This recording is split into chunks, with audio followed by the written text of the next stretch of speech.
Alors, il est possible aussi de transformer un document vertical en un document horizontal ou inversement.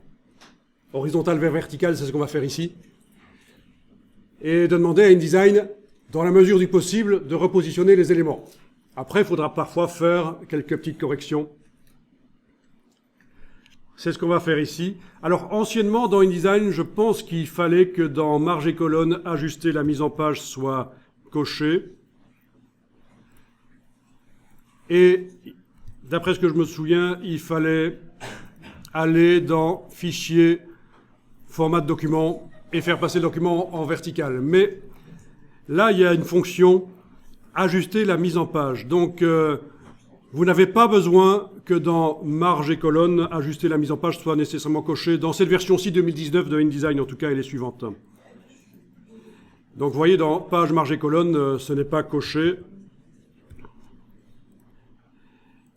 Et je vais dans, allez-y aussi, dans Fichier, ajuster la mise en page.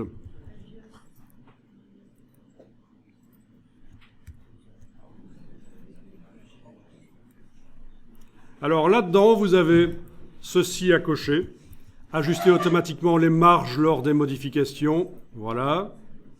Ensuite, vous avez ajuster la taille de police qui est coché. Définir les limites de taille n'est pas coché. Ajuster le contenu verrouillé est coché. Donc ça ressemble fort à ce qu'on avait précédemment dans l'autre boîte. OK. Et alors ici, on peut essayer de passer en vertical le document. En fait, il n'y a pas besoin que les gabarits soient sélectionnés quand on fait ça, parce que c'est d'office tout le document qui va être modifié. Voilà, ça va calculer. Espérons que ça ne se plante pas. OK. Alors, on va voir d'une page à l'autre.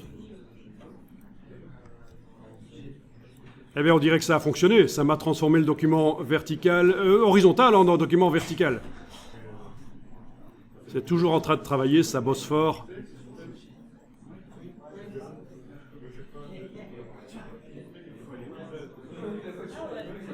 Donc très intéressant, vous pouvez partir d'un document et l'ajuster vraiment de manière assez radicale.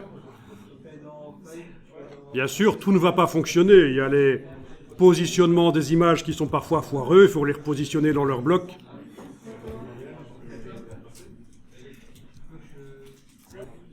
Oui, certains trucs ne fonctionnent pas, ça. Mais enfin, par rapport à transformer manuellement tout, voilà, si vous ne connaissez pas l'astuce. Alors, le repositionnement des images, bien sûr, pour pouvoir repositionner les images, il faut aller dans la palette calque et aller déverrouiller le calque qui contient les images. Voilà.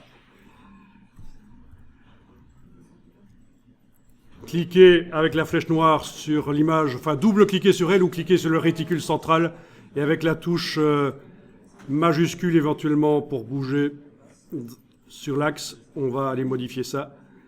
Bon, dans ce cas-là, pour mes deux bestioles là immondes, il va falloir peut-être que je redimensionne. Voilà, avec la touche majuscule, je prends une poignée du coin. Je repositionne. Mais oui, il y a de l'ajustement à faire là. Parce que contrairement aux marges qu'on avait faites précédemment sur le document qui était resté horizontal, on avait fait des marges plus grandes, les proportions des images restaient à peu près les mêmes quand même.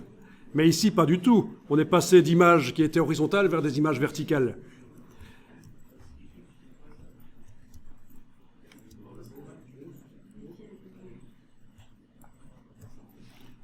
Si vous gardez le bouton à souris enfoncé avant de bouger, vous avez le preview dynamique. Voilà, on va enregistrer le document sous un nouveau nom.